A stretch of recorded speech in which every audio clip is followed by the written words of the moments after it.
You could be the greatest penetration tester in the world, but because of the size, scope, and complexity of applications, as well as the limited amount of time to actually test against those applications if you're doing a penetration testing engagement, this necessitates the use of automated tools that includes the use of automated vulnerability scanners.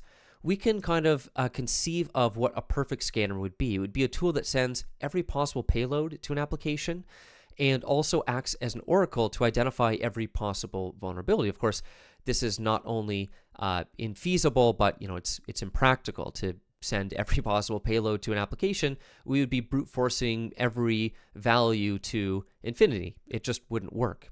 So what we have at our disposal are a number of vulnerability scanning tools, and there are many different ways to configure them, to add extensions to them, to change how they behave, what they look at, what they exclude.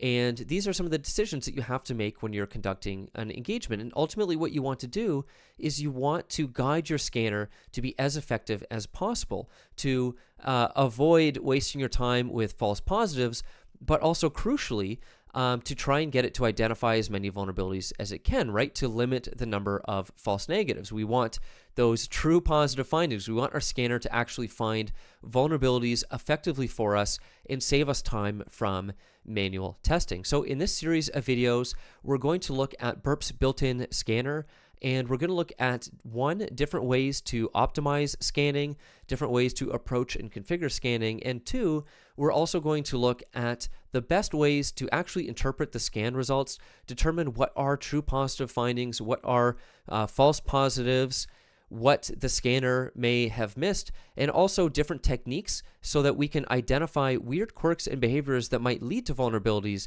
that the scanners themselves actually missed.